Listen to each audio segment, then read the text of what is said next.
first time datang pada malam ini. Dan juga tak lupakan pada rakan-rakan yang bersiaran secara langsung di seluruh Malaysia. Alhamdulillah. Baik, kita tanpa saya buang masa, hidup saya perkenalkan diri saya dulu lah. Kau semua dah kenal pun Asal macam dah famous lah. Cik. Belagak nak mampus sama Mat ni kan. Okey. Baik, nama saya Afian bin Makrawi dan saya adalah konsultan kanan di IFAK Konsultansi ni. Saya dah terlibat dalam bidang kewangan ini sejak daripada tahun 2003. Tahun 2003 saya grad daripada UIA dalam bidang undang-undang dan terus terjebak dalam bidang ini secara tak sengaja. Dan memang bila saya terlibat dalam bidang ni, saya jumpa kata-kata yang sebagai penerima takaful tak ada lah lagi yang memang bercita-cita daripada kecil nak jadi ejen takaful. Kan ada kat sini? Memang daripada kecil memang aku cita-cita aku nak jadi ejen takaful. Ada tak sini? Yang baru sampai ni, ada 3-4 orang ni, ada tak? Tak ada Manalah tahu ada kan yang memang daripada kecil memang cita-cita nak jadi ejen takaful. Anak saya sendiri pun tak ada yang nak jadi ejen takaful. Walaupun saya dah ajak banyak kali lah. Tapi dia orang nak jadi businessman dia kata. Ajak jadi takaful tak nak Okey, baik. Jadi untuk malam ini saya akan kongsikan kepada tuan-tuan dan puan-puan semua. First kali saya akan kongsikan tentang IFAK Konsultansi, dan kemudian saya akan ceritakan tentang peluang bisnes, peluang kerjaya dalam bidang takaful bersama-sama dengan IFAK Konsultansi. Lupa saya nak ambil tak apa, saya tekan sini lah Okey. Baik, saya nak tanya yang baru sampai berapa tadi? Cuba angkat tangan yang baru malam ni. 1, 2, 3, 4. 4 orang yang baru. Pernah ada yang lain yang baru, mungkin ada yang baru sebulan pernah bersama IFAK yang baru 2-3 bulan. Sebab untuk malam tuan-tuan dan puan-puan semua, kita buat takaful entrepreneurship program ni last kali kita buat dalam 3-4 bulan lepas lah. Lalunya 1 kuartal kita buat sekali. Tapi dalam masa sama, setiap minggu memang setiap hari Rabu malam kita akan buat sesi training macam ni. Dan sesi training ini ialah memang kita panggil juga ejen lama dan juga ejen baru untuk join supaya kita dapat revise balik. Dan untuk rakan-rakan yang hadir malam ni pun saya jemput lah untuk hadir kita punya program kita untuk setiap Rabu mulai minggu depan, insyaAllah. Baik, yang baru sampai malam ni, saya tanya, berapa lama tuan-tuan dah kenal dengan saya ataupun dengan IFAK Konsultansi? Tuan Tamizi? Bertahun juga tapi kenal lama je. Ya, mau bertahun Ustaz Mawi kita? Setahun Cik Puan Farah? Seminggu? Okey. Oh, baru lagi Okey. Cik Puan reporter kita, saya lupa nama apa tadi? Cik Puan Nadia? Oh, ya ke? Baru seminggu I see.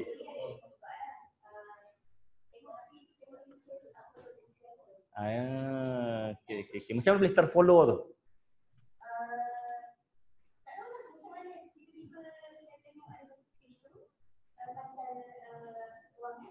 Okey. Telegram ke Instagram? Instagram. Oh, saya tak perasan ada Oh, okey. Page siapa tu? Tak ingat Okey. I see. Itu memang otai lah tu. Ya? Ya. Itulah. I see. Okey. Itu dia memang otai lah dia tu. Cik Puan Farah tadi daripada macam mana boleh follow? Oh, search nak tahu apa? I see. Baik. Okey. Okey, baik. Terima kasih. Yang 2-3 orang tadi berkenalan melalui silap sini Yang 2-3 orang tadi berkenalan melalui Firdaus dengan siapa tadi? Dengan apa nama? Aaron Aziz. Boleh di Penang tadi kan? Okey, baik. First saya sudah kenalkan diri saya tadi. Okey, nama saya Afian bin Makrawi. Okey, saya nak kongsikan tentang IFAK Konsultansi dululah. Kita di IFAK Konsultansi kita ada visi dan misi. Ini visi kita. Visi kita adalah untuk menjadi trendsetter dalam financial service industry. Itu visi kita yang kita dah letakkan sejak daripada tahun 2011-2012. Apabila saya mula merekrut ejen, masa saya mula jadi agency manager, ini saya letakkan visi IFAK Konsultansi ni. Dan dalam masa sama kita letakkan 2 misi, iaitu first kita nak menyediakan satu modul yang komprehensif tentang perancangan kewangan, dan yang kedua kita nak lahirkan lebih ramai lagi konsultan. Jadi program malam ini ialah untuk mencapai misi yang kedua, Iaitu untuk menarik lebih ramai lagi konsultan-konsultan baru yang profesional untuk melahirkan lebih ramai lagi yang terlibat dalam bidang kewangan ini bersama-sama dengan IFAK Konsultansi. Baik, selain pada bisnes takaful, saya juga ada tim lain iaitu tim untuk pusaka, tim untuk unit trust dan sebagainya. Dan kerjaya saya masa mula terlibat dalam bidang ini daripada tahun 2003 memang dalam bidang takaful. Tahun 2003, sebab saja saya grad daripada UIA tahun 2003 tu. Kemudian tahun 2006 saya start buat secara serius. Sebab daripada tahun 2003 sampai 2006 tu saya start main-main je. Mula saya buat. 2006 tu baru saya start secara serius dan tahun 2009 saya buat secara full time. Sampailah sekarang tahun 2019. Dah lebih kurang berapa tahun? 2003 sampai 2019, lebih kurang 16 tahun. Dan insya-Allah dalam masa terdekat saya target untuk tahun 2023 nanti kita akan upgrade IFAK Konsultansi ini sebagai sebuah financial advisor firm di bawah BNM insya-Allah. Itu kita punya planning dalam masa yang terdekat ni. Okey. Untuk malam ini saya kongsikan dengan tuan-tuan ialah peluang kerjaya bersama-sama dengan tim IFAK dalam tim takaful. Dan untuk takaful ini saya bersama-sama dengan Takaful Ikhlas, sebuah syarikat Bumi Putra yang wujud sejak tahun 2003. Saya terlibat dengan bidang takaful ini first dengan syarikat Takaful Ikhlas dan sampailah sekarang. Maknanya kata usia saya di Takaful Ikhlas sama dengan usia Takaful Ikhlas itu sendiri. Cuma dia lagi awal beberapa bulan lah, bukan 16 tahun hingga sekarang. Baik, bila sebut tentang bisnes takaful ni satu bisnes yang bagi saya suka kaitkan bisnes kita yang kita buat hari ini ialah salah satu sunnah Nabi Muhammad sallallahu alaihi wasallam. Dan bila sebut tentang Rasulullah ni selalu kalau kita macam sekarang kebetulan kerana musim Maulid Nabi yang kita selalu dengar tazkirah, ceramah, kuliah tentang Rasulullah sallallahu alaihi wasallam, lalu dia kaitkan Nabi Muhammad ni seorang rasul, seorang nabi, seorang bapa, seorang sahabat, seorang pemimpin negara, pemimpin yang ulung dan sebagainya. Jarang disebut Nabi Muhammad sallallahu alaihi wasallam seorang usahawan yang berjaya. Kalau saya tanya tuan-tuan semula, Nabi Muhammad sallallahu alaihi wasallam orang kaya ke orang miskin? Yang dah dengar janganlah jawab. Tapi dah bagi jawapan lah tu kan. Andai katalah tak dengar jawapan tadi. yang baru first time datang malam ni kan. Oh, Nabi Muhammad orang kaya ke orang miskin? Okey, dah jawab tu. Okey, terima kasih. Okey, baik. Salam kedua. Tolong jangan jawab. Okey, kenapa kata kaya? Apa bukti Nabi seorang kaya?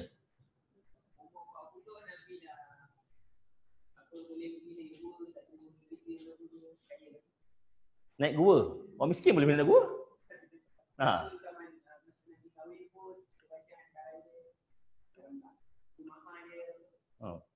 Okey, ada jawapan lain? Ustaz ke sana? Kita ada ustaz ke sini kan? Okey. Satu yang kita. Masa bila? Korban masa bila?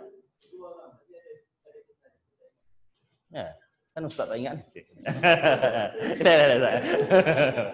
Okey. Baik, ada jawapan lain daripada Sri Kandi kita kat belakang sana? Okey, baik. Ya? Okey. Ya. Tapi ada je orang berniaga tak kaya. So apa bukti Nabi kaya? Apa bukti Nabi kaya? So apa bukti Nabi kaya? Berniaga tak semestinya kaya. Ada ke tak orang berniaga tak kaya? Ada kan? So berniaga bukan bukti kaya. Apa bukti Nabi kaya? Boleh keluar zakat, boleh bersedekah. Tak semestinya orang kaya boleh keluar zakat dan juga boleh bagi sedekah. Orang tak kaya pun kena zakat kan? Apa jawapannya? Tak apa. Jadi pun sampai kita dah ada jawapan sikit. Baik. Ketika Nabi Muhammad SAW umur 20 tahun, baginda berkahwin dengan Sayyidatina Khadijah. Ketika Nabi berkahwin dengan Sayyidatina Khadijah, mas kahwin yang Nabi bagi pada Sayyidatina Khadijah ialah sebanyak 10 ekor unta. Agak-agaknya seekor unta berapa harga zaman sekarang? Tahun 2019. Agak-agak berapa? Siapa pernah beli unta? Lembu berapa lembu?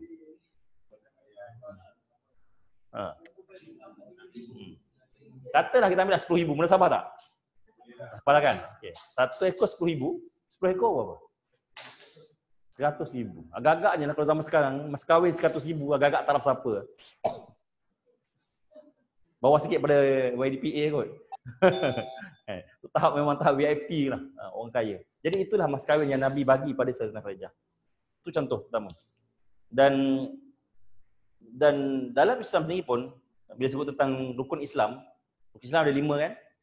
Dari 5 rukun Islam, perasan tak tuan-tuan? 4 daripadanya berkehendak kepada harta. Rukun Islam pertama, ucap 2 kalimat syahadah, just lafaz saja. Yang kedua, solat 5 waktu. Berkehendak kepada harta tak? Nak tutup aurat, betul?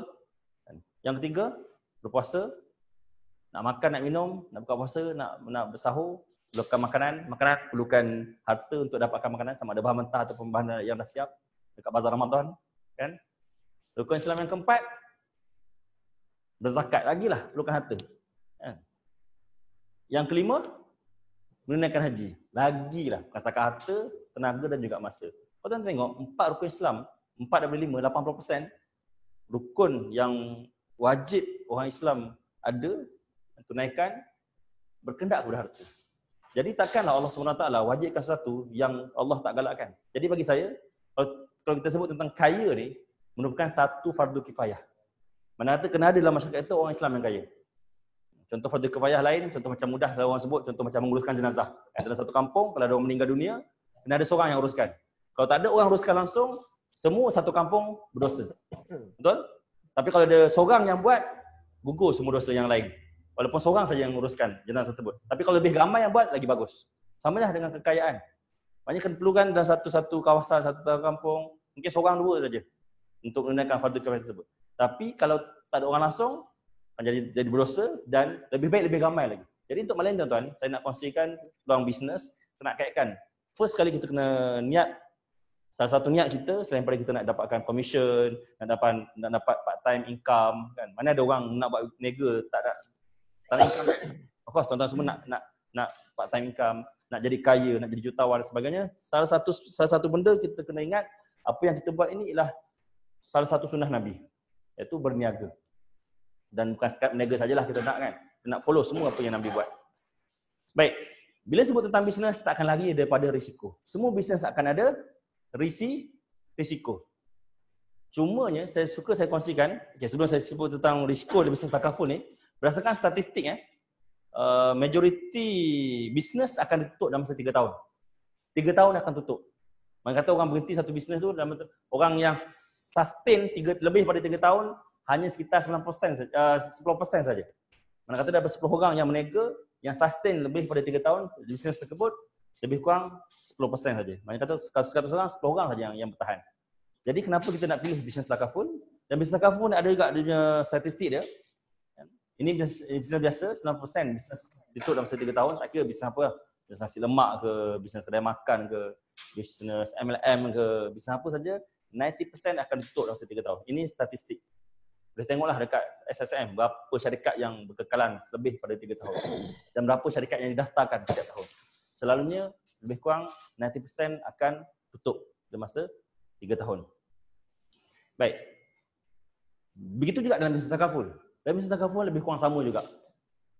Bila kita join satu-satu bisnes, bila sebut tentang agen takaful ni, juga sama statistiknya, tak ramai yang sustain dalam bisnes takaful ni. Dan punca utama kenapa orang tak sustain adalah kerana dia selling with figures. Selling figures ni macam mana? Selling figures antara biasanya ejen takaful ni dia akan cerita tentang investment dan juga saving dalam takaful. Contoh tahun pertama dia jangan jadi ejen, dia pun cerita. Kita takaful bayar sekian-sekian, lepas 5-6 tahun dapat sekian-sekian. Kemudian dia pun menega, dia ulang benda sama pada klien dan klien percaya pada dia dan sign up polisi. Lepas 3-4 tahun, 5-6 tahun, bila customer check cash value, nak berhenti polisi, tengok tak sama dengan apa yang ejen tu cakap masa mula-mula awal masuk. Nak dengar tak ejen cerita tentang takaful ni, ada saving, takaful ni ada investment. Saya dulu pun macam tu juga, masa mula saya terlibat dalam bidang. Jadi bila saya dah discover benda ni, saya mula develop modul yang saya study tentang produk-produk kewangan yang ada dekat Malaysia ni. Tahun 2009 saya buat secara full time dalam bidang takaful ini. Saya mula mengkaji tentang produk-produk lain, tentang investment, tentang unit trust, tentang pusaka. Dan saya dapati sebenarnya setiap satu produk produk kewangan ini ada fungsi yang tersendiri. Bukan kita ambil sekaligus. Produk ni semua ada. Takaful lah dia, investment lah dia, saving lah dia, berdekat lah dia. Tapi selalu kan jumpa ejen yang cakap macam tu kan. Ambil ni ada semua. Inilah takaful, inilah berdekat, inilah saving, inilah investment. Tapi sebenarnya tidak ada produk yang seajaib begitu rupa. Tak ada. Baik. Jadi macam mana? Ini realiti. Realiti yang kita kena ketahui. Kenapa saya memilih bisnes, kenapa kita buat bisnes takaful ni? Ialah kerana fakta-fakta yang saya tunjukkan kat depan ni. Antaranya ialah majoriti rakyat Malaysia underinsured. Ini data ni dikeluarkan sendiri oleh autoriti-autoriti dalam bidang dalam kewangan mengatakan bahawasanya majoriti rakyat Malaysia underinsured. Yang dah ada polisi pun underinsured. Tengok ni contohnya, dah ada polisi pun tak ada coverage. Dah ada polisi ni, kes ni ada, tapi tak ada coverage. Ataupun yang ni, dia dah ada polisi tapi masih lagi kena bayar bil. Sebab dia tak faham apa polisi yang dia ambil. Jadi itulah peranan kita di Infak Konsultansi untuk bukan sekadar nak promote produk, bukan sekadar nak jadi ejen takaful, bukan sekadar nak kerja sales, tapi kita di Infak Konsultansi, kita nak mendidik masyarakat tentang perancangan kewangan dan juga takaful. Baik. Ini berita tahun 2015 daripada Liam, Life Insurance Associate Malaysia, Liam, Persatuan Insurans Hayat Malaysia. Dia bagi tahu 90% untuk perangkat pertama, 90% rakyat Malaysia yang ada polisi takaful tak cukup coverage. Dan berapa jumlah yang cukup? Ada kat perangkat yang kat sini, sepatutnya kena ada 10 kali ganda pendapatan tahunan. Mana kata contoh, gaji 5,000, jadi kali 12 jadi berapa? Setahun? 5,000 kali 12 berapa? 60,000. Jadi sepatutnya coverage yang orang yang gaji 5,000, dia kena ada cover, orang yang gaji 5,000, pendapatan dia 60,000 setahun, dia kena ada 600,000 coverage at least. Sepatutnya yang dia ada. Jadi itu jumlah yang sepatutnya seseorang pemegang polisi ada. Jadi itulah peranan kita untuk mendidik masyarakat dan memastikan klien kita, pelanggan kita, kawan-kawan kita, jiran-jiran tetangga kita, saudara mara kita yang ambil polisi dengan kita ataupun ambil polisi dengan orang lain, pastikan jumlah perlindungan dia cukup. Iaitu 10 kali ganda pendapatan tahunan. Itu yang kita nak. Baik. Kemudian, ini juga satu lagi statistik tentang critical illness. Majoriti orang yang ada polisi selalunya lah mesti dia ambil medical card. Fokus pada medical card. Saya tanya dalam dewan ni lah. Dan 4 orang, terutamanya 4 orang yang baru hadir untuk sesi TP malam ni. Tuan-tuan dah ada polisi takaful tak? Ada polisi takaful? Ada? Tak ada lagi? Tak ada lagi? Oh, separuh. Yang dah ada polisi, cukup tak coverage? 10 kali ganda pendapatan tahunan? Tak cukup tak cukup. Tengok kat sini yang ada polisi 100%. 100% tak cukup jumlah coverage yang sepatutnya. Itu baru tengok coverage untuk life. Tak tengok lagi coverage untuk critical illness. Kalau tengok critical illness punya coverage, lagi sedih. Sedih saya cakap. Memang nak cari orang yang ada coverage critical illness yang mencukupi sangat-sangat rare. Bukan sebab tak mampu, tapi sebab tak tahu. Contoh saya jumpa orang ada coverage polisi 1 million. 1 million coverage ni. Tapi tahu tak berapa coverage untuk critical illness? Tak sampai 100,000.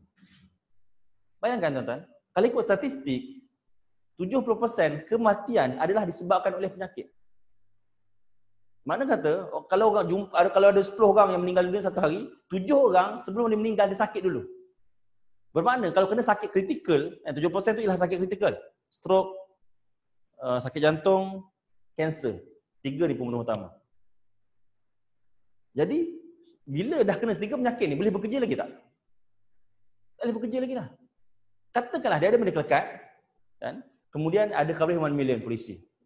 Tak ada coverage critical illness. Yes, kos untuk kerawatan kanser, kemoterapi ataupun penyakit-penyakit lain tadi akan di-cover oleh medical card. Dan boleh gunakan medical card untuk masuk hospital. Tapi bagaimana dengan pendapatan yang dihilang disebabkan penyakit tadi? Bila dah sakit kritikal, dah tak boleh bekerja. Bila tak boleh bekerja, dapat lagi tak income? Dah tak dapat income. Bila tak dapat income, di situlah peranan coverage takaful untuk critical illness.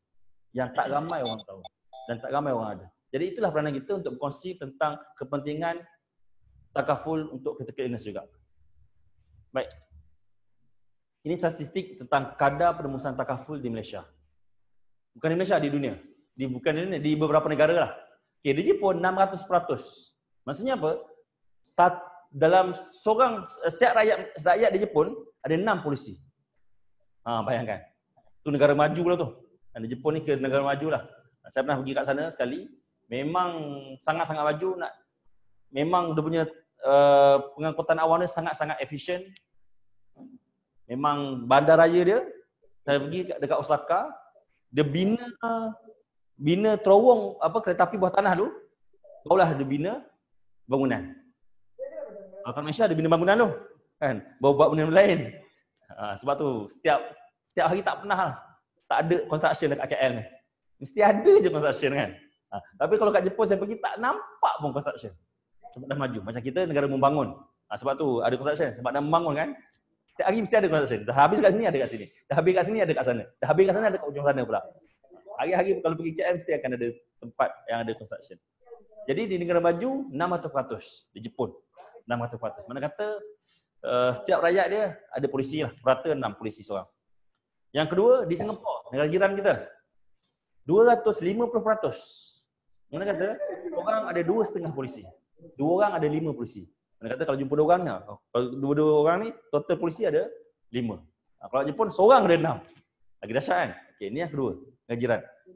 Next, negara seterusnya dekat Taiwan 210%, lebih kurang saya dekat Singapura. Seorang ada 2 polisi. Dan seterusnya satu lagi negara yang dekat juga dengan kita iaitu Indonesia. Lagi rendah rupanya kat Indonesia ni. Dekat Indonesia 2%. Mana kata nak cari 2 polisi 100 orang, baru jumpa 2 orang yang ada polisi. Tu kadar penemusan dekat Indonesia. Betapa jauh je tengok dekat Jepun, Singapura, Taiwan, Indonesia. So agak-agaknya lah saya tanya tuan-tuan semua, kat mana yang best untuk jadi ejen tagaful? Ya ke? Susah tu. Kalau senang mesti dia ramai lah. Kat mana? Singapura dekat sikit lah. Okey, kita tengok kat Malaysia kat mana? Ini dekat Malaysia. 40% ini adalah untuk insurans konvensional. Untuk tagaful hanya sekitar 14% saja.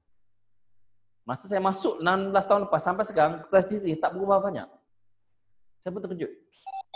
Tempoh 14 tahun, 16 tahun saya terlibat dalam bidang ni, statistik untuk tagaful tak naik banyak sangat pun. Sebab tu kalau tuan-tuan perasan, 2-3 tahun kebelakangan ini, bank negara mula mengetatkan polisi-polisi, mengetatkan prosedur-prosedur dan mengetatkan peraturan dalam insurans juga tagaful dan juga untuk sebagai ejen. Sebab dia nak, sebab apa? Sebab negara kita menuju ke negara maju, kan? Target kita bila negara maju?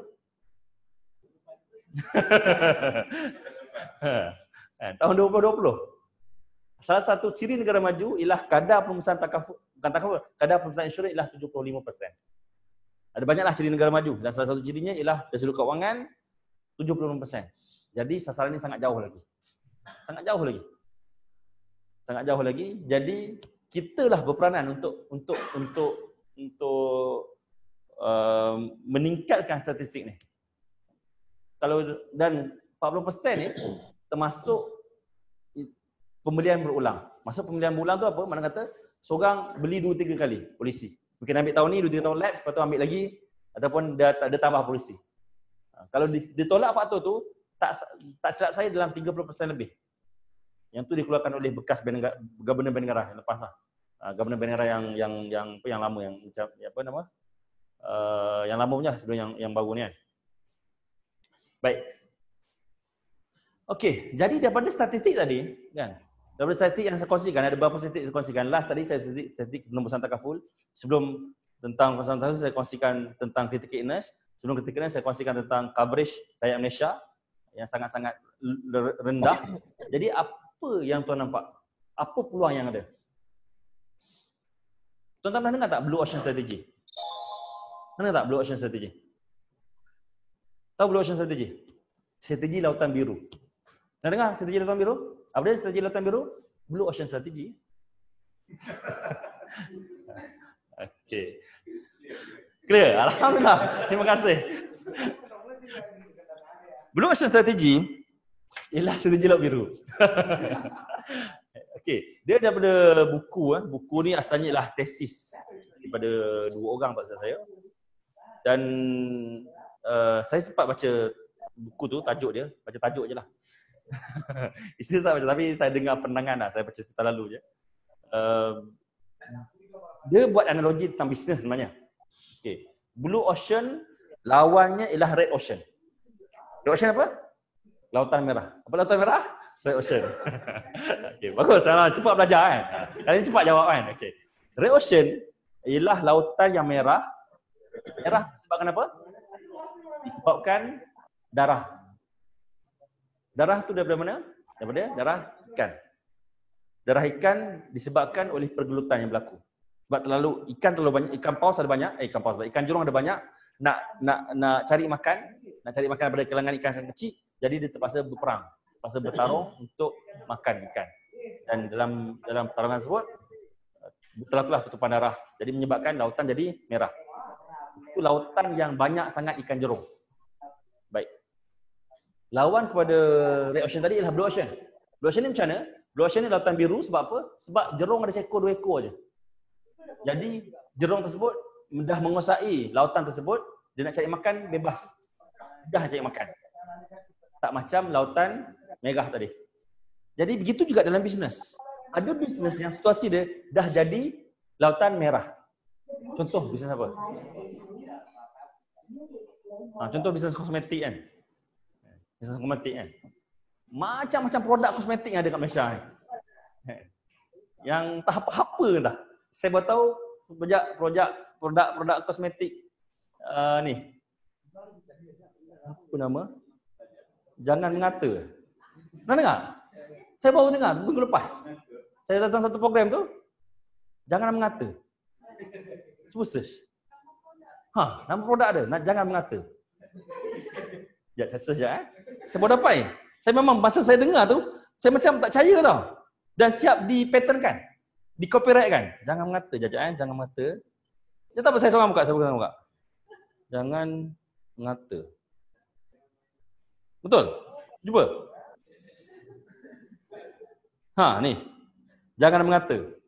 Saya jumpalah. Teka siapa yang buat. Teka siapa? Sajat. Ni. Jangan Mengata. Tengok lama bahaya lah. Jangan Mengata. Boleh tengok. Saya baru tahu minggu lepas tau. Saya datang satu training tentang copyright. Dia bagi tahu nama dia punya produk dia Jangan Mengata. Ya Allah. Padahal produk ni dah lama lah. Cuma saya baru tahu minggu lepas lah. Itu contohlah produk yang dah terlalu banyak dah player kan. Bisnes yang terlalu banyak player. Ataupun apa lagi bisnes yang terlalu banyak player.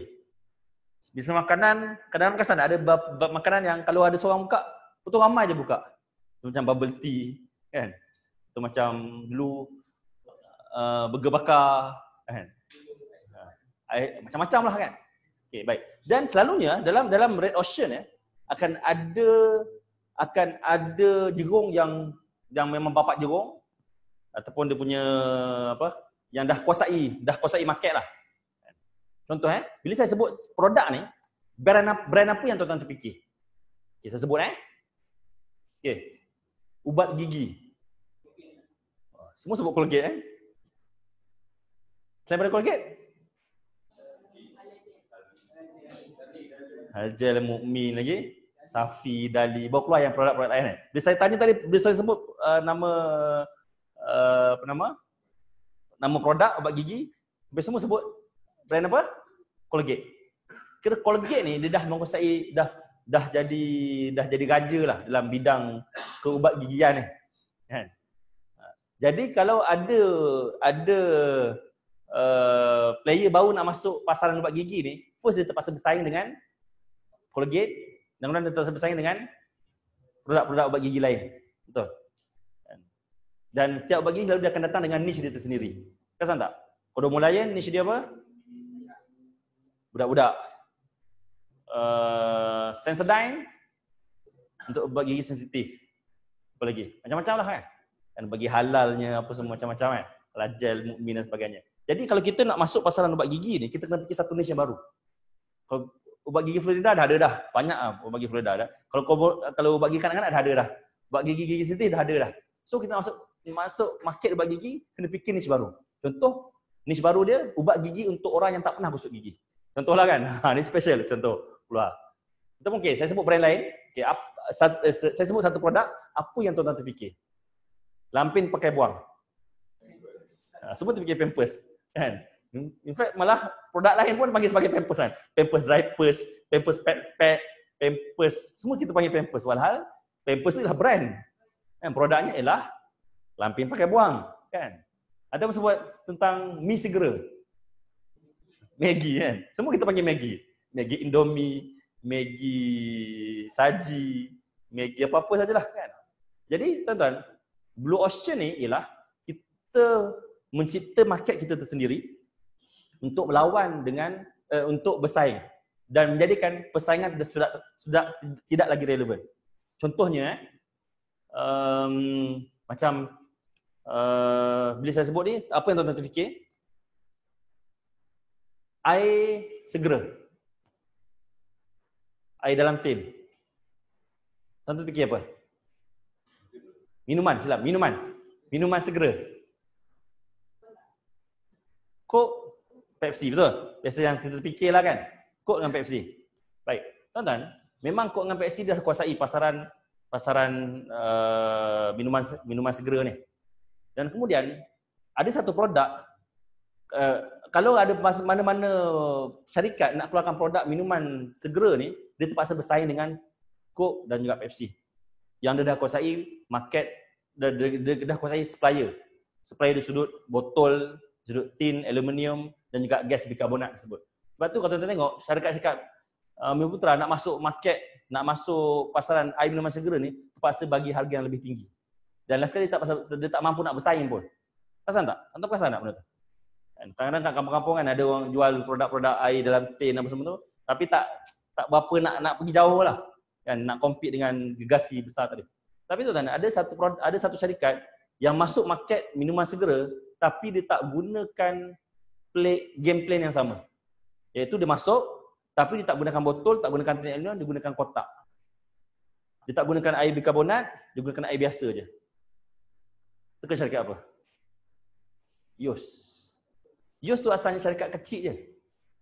Dan Yos tu dah bernama orang tu, Yo. Dan asalnya dulu dia masuk ke kedai-kedai runcit yang memasarkan Coke, yang ada Pepsi, tapi dengan packaging yang berbeza, jadi dia tak bergantung pada supplier yang sama. Dan akhirnya hari ni kalau tengok Yos pun ada produk yang sama dengan Coke dan Pepsi, perasan tak? Itu contoh macam mana Blue Ocean Strategy dalam kisah Yos tadi. Jadi Blue Ocean Strategy ni tuan-tuan, ialah macam mana kita mencipta market kita sendiri. Jadi dalam takaful ni tuan-tuan rasalah market takaful ni Blue Ocean ke Red Ocean? Ya ke? Bukan ramai ke ejen takaful? Bukan ramai ke ejen takaful? Ejen takaful ni tuan-tuan, tuan-tuan tak percaya tuan-tuan pergi kat pasar malam, bawa 10 biji batu, tuan-tuan balik kat pasar malam. 10 batu. Satu mesti kena dekat ejen takaful. Tak ejen takaful, bekas ejen takaful. Ataupun baru nak jadi ejen takaful. Sebab kalau kat KL ni lah tuan-tuan, rasa bersepah ejen takaful kot. Kalau kat Facebook tu selalu keluar iklan pasal takaful. Dan perasan tak tuan-tuan, majoriti yang promote takaful dua. Dulu dia promote medical card, sekarang dia promote hibah.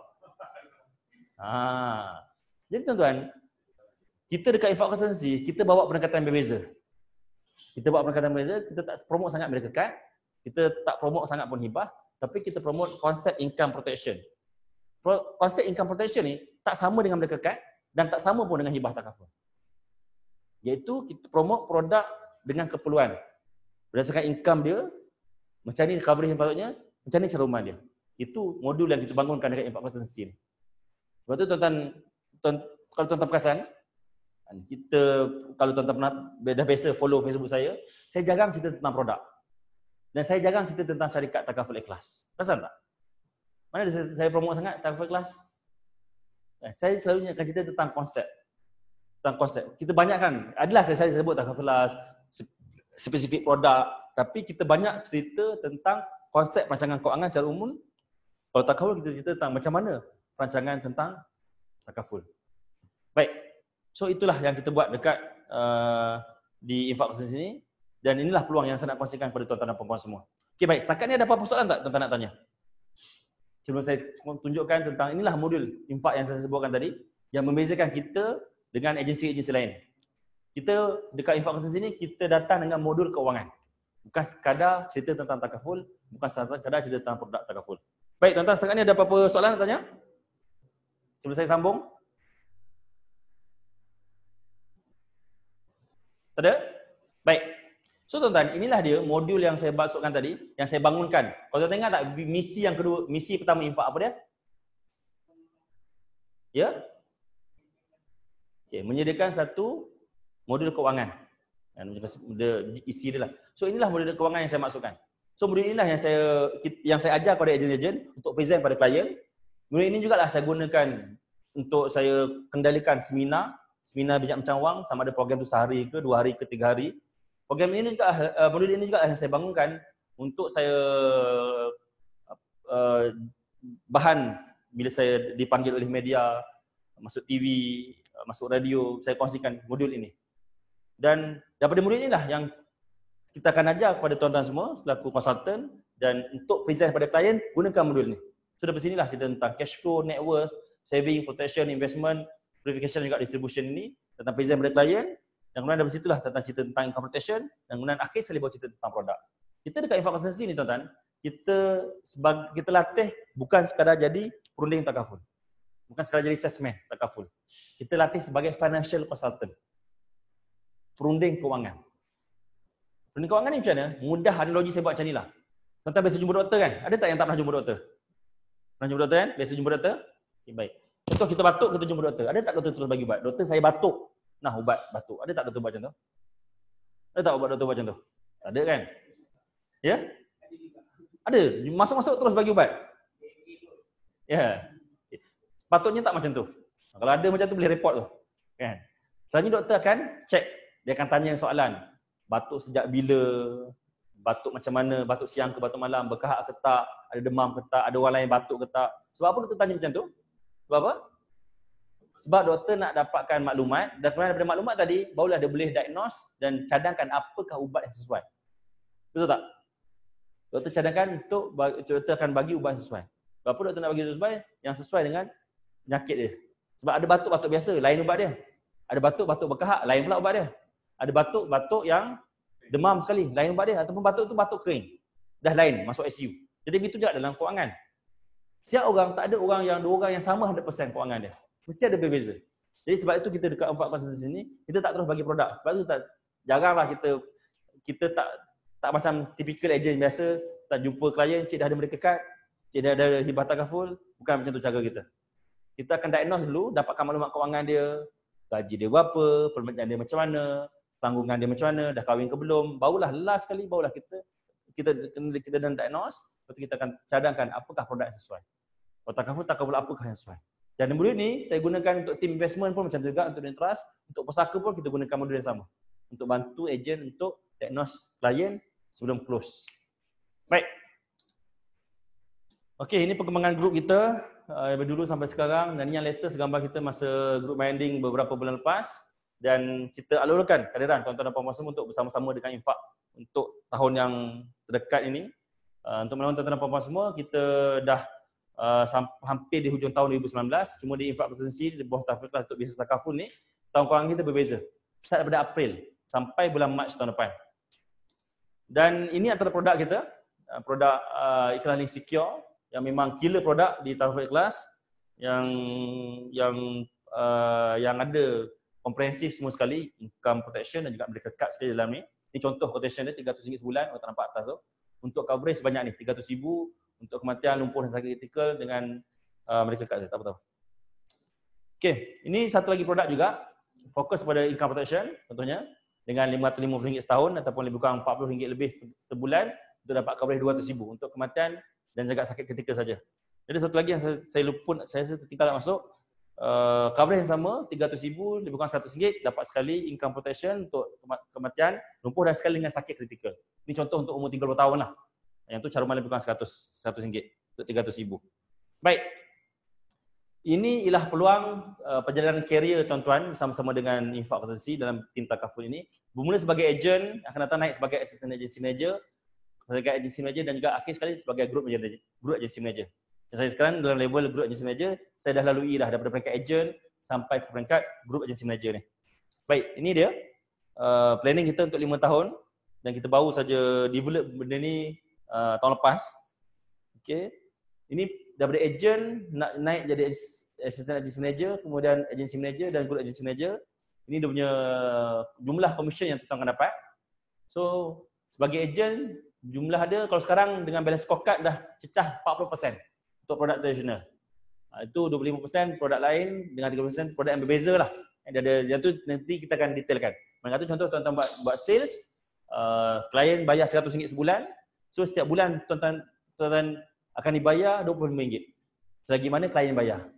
So kalau dah naik level, makin tinggi dia punya commission dia.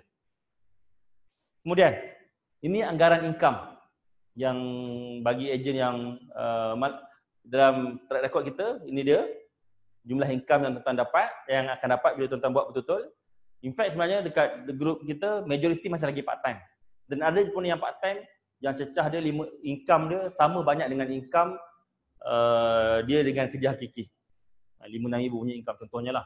Dah level assistant agency manager tapi dia masih lagi stay sayang dengan company dia kan. Kita pun tak halang orang nak stay, nak buat part time, tak ada masalah. Cuma komitmen dengan agensi mesti ada. At least datang training sebulan sekali dan juga dalam grup, aktif lah dalam grup. Kita ada grup Telegram kita yang kita kumpulkan untuk kita share energy. Dan bila kita sharing ni dia akan bagi energy kepada kawan-kawan kita lain. Ini requirement untuk naik pangkat daripada satu level ke satu level dan juga ini juga untuk perhatian lah agensi yang lama yang naik pangkat akan datang sebagai assistant agency manager hanya perlukan RM60,000 FIC. FIC ni jumlah caruman yang klien bayar dalam masa 6 bulan ke 18 bulan dapat naik pangkat kepada assistant agency manager. Daripada assistant agency manager nak naik pangkat kepada agency manager perlukan personal production RM80,000 dan juga group production RM120,000 dengan 6 orang ejen.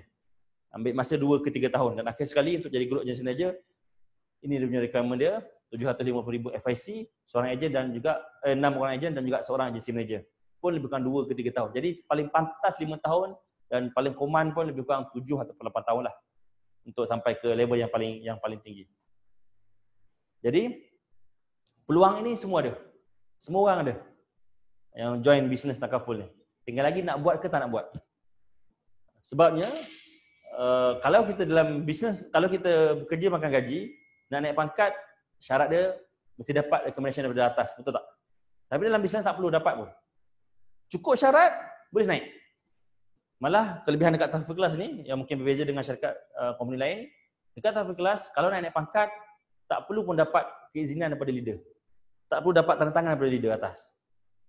Yang penting cukup syarat lah. Kalau tak cukup syarat memanglah. Cukup syarat, kalau leader tak nak sign, company boleh approve tanpa perlu leader sign. Itu antara kelebihan yang ada dekat Tahfiz Kelas lah. Baik, ini commission dia. Commission kita akan dapat selama 6 tahun. Ini tangga commission. Mana kata contoh klien tu bayar, tahun pertama klien tersebut kita akan dapat 25%, tahun kedua 25%, 15, 12, 11, 11. Kalau produk tradisional yang atas ni. Yang produk yang ni lebih tinggi lah dia punya commission dia. Start dengan 35%.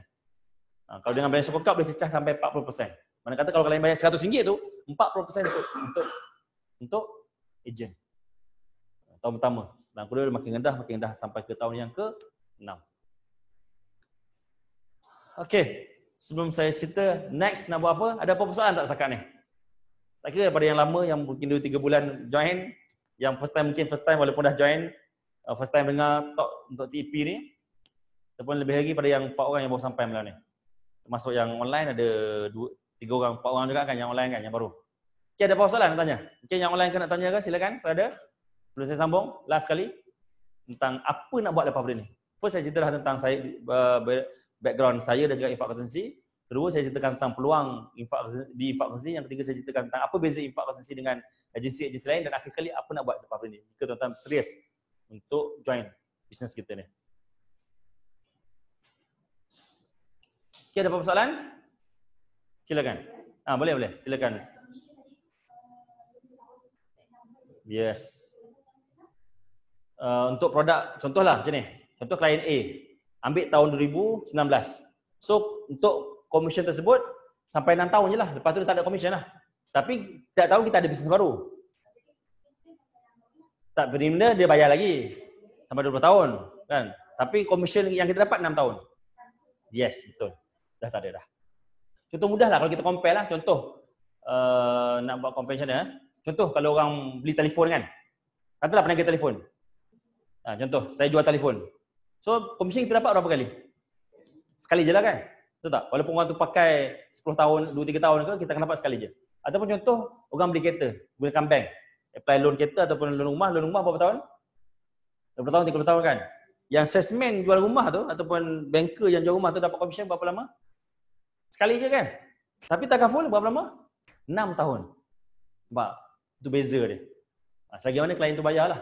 Tapi kalau macam orang beli rumah ke, beli kereta ke, sekali je dapat. Orang tu bayar 10 tahun pun, tetap sekali je. Orang bayar 5 tahun pun, tetap sekali je. Tapi takaful, selagi mana orang tu bayar, 6 tahun pertama komisen dapat pada ejen.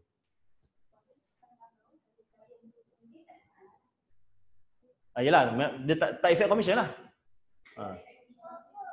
Yes. Contoh. Okay, ada lagi soalan? Okay, ada soalan? Lagi pun first time datang TP ni kan? Walaupun dah join sebulan lebih. First time untuk datang TP ni kan? Lain ada soalan? Okay, baik. So, what's next? Saya tanyalah yang 4 orang ni. So, setakat ni, tuan-tuan serius tak nak join bisnes takaful ni? Jauh mana tuan-tuan serius join? Tuan-tuan Mizi? Serius Okay. Ustaz Alwi kita, Ustaz Mahwi kita. InsyaAllah. Puan Farah? InsyaAllah. Ada soalan ke online?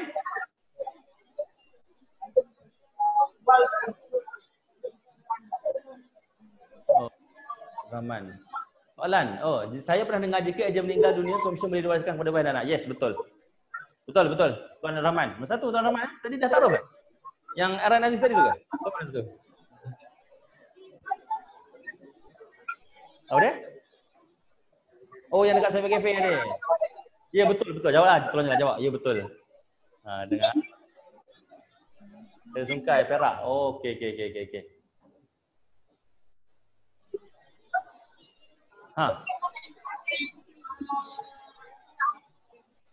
Baik. Tak apa. Sebelum tu macam ni, ambil nombor Tuan Zarif dah ada? Tuan Zarif? Ada nombor Tuan Zarif kan? Okey, baik. Lepas ni Tuan Zarif akan masukkan yang datang malam ni dalam satu grup. Grup Telegram Ada Telegram? Okey, ada Telegram Ada Telegram, okey. Yang datang malam ni kita akan masuk dalam grup Telegram termasuk yang online nanti. So, kita akan bagi bahan dalam tu lah untuk program terdekat kita. Yang baru nak beransur ni, insyaAllah program terdekat kita 7 hari bulan. Untuk program ejen baru. Kita panggil New Consultant Orientation. Yang ni lah. Tak apalah. Okey, tak apa nak okey, baik. Okey, ada soalan ke yang lain-lain? Siapa yang menjerit tu? Ada soalan ke? Tu new chat tu apa? Okey, tak apa. Saya sambung. Okey, tahu sambung slide Okey, baik, kita sambung balik. Okey, so selepas ini apa yang tuan-tuan perlu buat ialah untuk register exam. Yang dipanggil sebagai takaful basic exam. Tuan-tuan Mizi dah ada exam Belum? Tuan Mawi? Okey, boleh pakai. Boleh pakai. Lagi mudah lah. Puan Farah, dah pernah ambil exam ke takaful? Tak pernah lagi Okay, nanti kita akan bagi link lah. Tuan Zari akan bagi link untuk daftarkan takaful basic exam ni. Okay, itu yang first step. So ini antara program yang terpenting kan. New Consultant Orientation dan juga weekly training. Untuk New Consultant Orientation ni kita buat ni contoh yang latest yang bulan 2 bulan lepas kot kita buat. So untuk next kita akan buat pada 7 hari bulan 12 bulan akan datang. Jadi minta tolong untuk daftarkan lah. Untuk daftar. Nanti Tuan Zarif akan berurusan. Dan juga kita akan ada weekly training macam ni. Ejen baru pastikan datang. Weekly training kita akan buat setiap hari Rabu malam. Datang kena datang lah. Okay, baik. Inilah join field work dan juga coaching, weekly coaching. So untuk ejen baru, kita akan buat weekly coaching setiap minggu hari Jumaat malam. Yang tu akan dikendalikan oleh Tuan Zarif. Jadi tuan-tuan semua perlu datang supaya daripada situlah. Sebab kalau dalam training lebih pada satu hala. Dan ramai macam ni. Kadang-kadang sampai ke belakang kan. Bergantung pada speaker dan juga topik. Tapi untuk coaching selalunya dalam 3-4 orang, 5-6 orang. Jadi lebih mudah nak berinteraksi lah untuk tanya soalan dan sebagainya. Okey, baik. Dan juga sama-sama kita ada buat program kita. Cuma untuk tahun ni dah lama tak buat. Untuk seminar macam awang ni untuk tuan-tuan semua belajar macam mana untuk memahami modul infak ni macam mana yang lebih mendalam lagi. InsyaAllah yang terdekat kita akan buat 2020 lah. Macam lama je 2020 kan. Tahun depan lah insyaAllah. Okey. Dan sebenarnya kita juga akan tuan-tuan akan didedahkan tentang strategi online marketing. Facebook marketing yang baru kita explore, Instagram marketing dan juga SEO. Kita akan ajar tuan-tuan supaya tuan-tuan semua dapat bangunkan, dapat brandingkan, dapat marketingkan diri tuan-tuan secara online. Sebab apa saya pilih secara online ni? Pertama sekali sebab majoriti ejen kita ejen part time. So ejen part time ni waktu kerja sangat-sangat terhad sebab dah ada kerja hakiki. Jadi bila buat bisnes takaful, dia kena cari masa untuk jumpa klien, jumpa prospek. Jadi cara marketing yang paling efektif ialah cara online. In fact saya dulu pun sebelum saya buat secara serius bidang takaful ni, saya jalankan cara online lah. Saya bangunkan diri saya dan sampai sekarang alhamdulillah branding tu kuat dan saya boleh kongsikan kepada tuan-tuan semua. Boleh join infak konsultansi ni.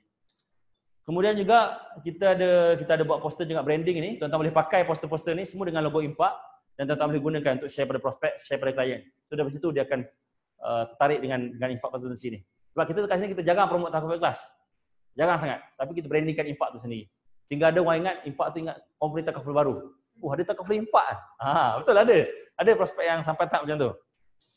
Okey, itu saja untuk malam ni. Tadi kita start pukul 8 lebih dan kita janji 8 sampai 9.30 kan. So sampai di sini saja saya sesi. Setakat ada apa soalan lagi yang tuan-tuan nak tanya?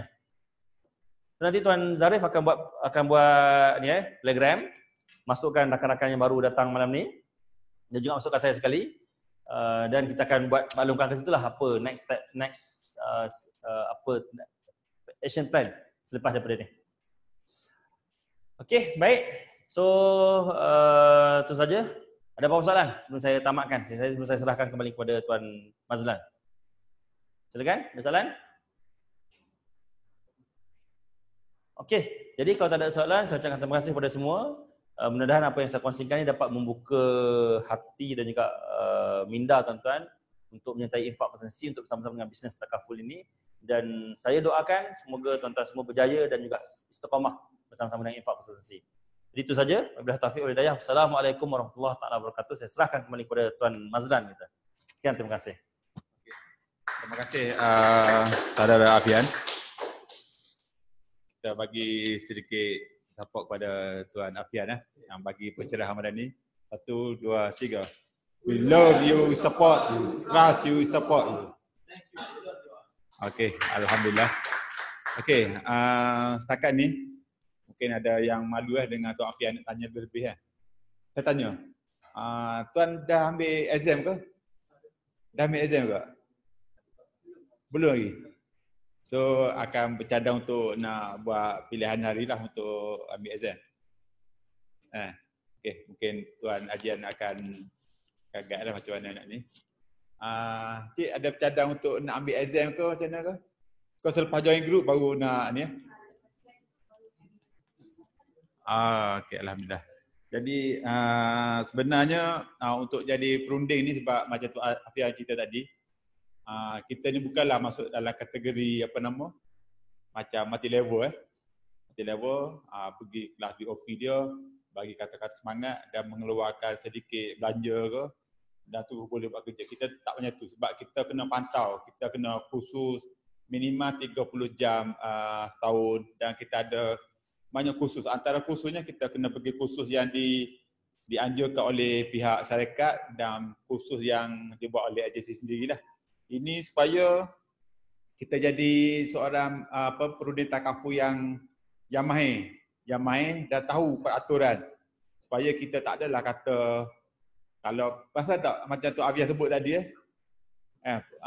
perunding yang yang bagi produk jumpa orang je okey bagi je medical card, bagi apa. Dan dalam masa sama kat luar sana ramai perunding takaful yang cakap semua boleh claim. Sakit ni boleh claim? Boleh. Ada masalah ni boleh, semua boleh. Kesan dia orang tak ambil sebab boleh. Tapi bila dah masuk, tak boleh. Jadi, bila jadi macam tu menyebabkan kita kena komplain lah. Bila kena komplain, mungkin dia komplain kepada Bank Negara dan Bank Negara akan mengarahkan pihak syarikat untuk batalkan kita lah. Tak boleh jadi perunding. Itu jadi satu benda yang tak elok lah.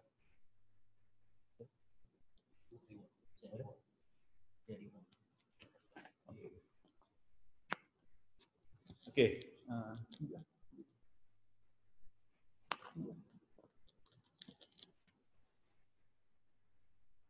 Okey, jadi bila kita dah boleh buat dengan training apa, tu kita dapat lebih aktif untuk buat takaful. Dan daripada sini kita akan buat sharing lah untuk menaikkan semangat kita. Sebab kita akan cerita macam mana cara untuk mendapatkan prospek, macam mana untuk nak present takaful semua. Okey, yang online ada nak tanya apa ke? Kita tanya wakil kita lah, Tuan Ilyas. Ada tanya apa ke? Tuan Ilyas pergi toilet kat Tuan Mazlan. Ya Allah. Okey. Cik Siti lah sebagai wakil. Ada nak tanya apa ke? Tak ada apa kot Tuan Mazlan. Semua okey. Alhamdulillah. Okey, alhamdulillah. Tuan Aiman. Tuan Aiman ada tak?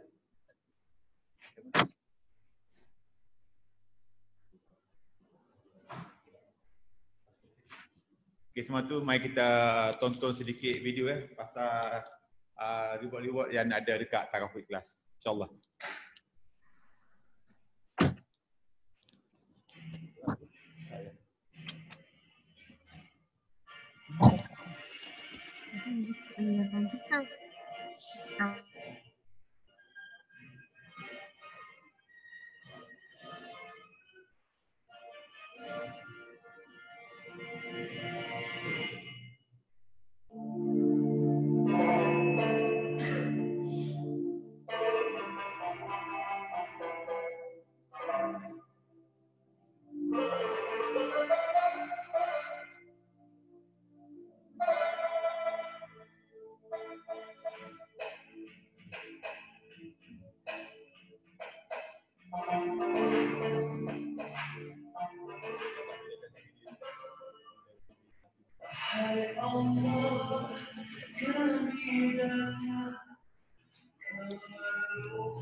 Okay, alhamdulillah kita dah tengok sedikit video tadi. Dekat sini ada siapa tak pernah pergi umrah? Pernah pergi umrah Okey. Pagi ni Tuan Afian ada share satu post berkaitan sini. Dia cerita bila kita kerja siapa yang tak suka pergi melancong? Suka tak? Semua suka Okey. Bila kita pergi melancong menyebabkan kita akan habis duit dah. Betul tak? Bila kita habis duit, dia akan ada satu kos melepas. Maksudnya, kalau kita melancong, peluang untuk kita nak memiliki rumah, macam Tuan Afian share tadi, akan tergendala sedikit lah. Jadi, macam mana cara untuk kita nak dapat dua-dua sekali? Kan? Kalau kat situ, kita akan kena pilih. Nak melancong lebih ke, nak beli rumah dulu. Jadi, kalau kita buat dua-dua, agak susah. Tetapi, dengan takaful, dengan menyertai program ni, kita insya-Allah kita boleh dapat dua-dua sekaligus. Sebab apa? Bila kita kerja, kita buat sungguh-sungguh, pertama kita akan dapat komisen lah. Kita akan dapat komisen. Komisen tu akan menjadi sumber pendapatan kita. Daripada sumber pendapatan kita tu, kita akan boleh beli rumah Kita beli rumah. Dan melancong ni dia akan datang secara automatik. Dia akan datang tanpa kita kena keluarkan kos. Dia akan hadir dalam bentuk percuma. Nampak tak? Berbanding kalau kita kerja biasa sekali ni, macam Tuan, contoh dia kan. Tuan dah kerja berapa tahun dah? Contoh je. Tuan. Ustaz. 7 tahun. Selama 7 tahun tu pernah tak diberi satu anugerah untuk melancong? Tak pernah. Okey, dekat takaful ataupun dalam industri ni, memang dia berkait rapat. Kita buat kerja lebih dengan syarat kena kerja kuat lah. Kalau kerja sekadar di pinggiran tu, susah jugalah. Dia kena kerja yang kuat. InsyaAllah kita akan dapat pergi umrah. Umrah ni datang dengan sebagai satu hadiah. Dan kat sini dia ada dua lah. Untuk tahun kewangan semasa ni kita ada satu umrah, satu pergi ke Jepun lah. Jadi untuk dapat tu, dia income pun dia akan naik sekali. Dan kita akan dapat dua, kita dapat beli rumah ataupun kita dapat beli kereta. Tengok mana yang jadi idaman kita dah. Melancong ni akan hadir sebagai hadiah. Itulah. Jadi ada nak okey. Ada siapa-siapa nak tanya ke? Kita nak tamatkan majlis kita ni. Kalau ada kita boleh share sikit sini.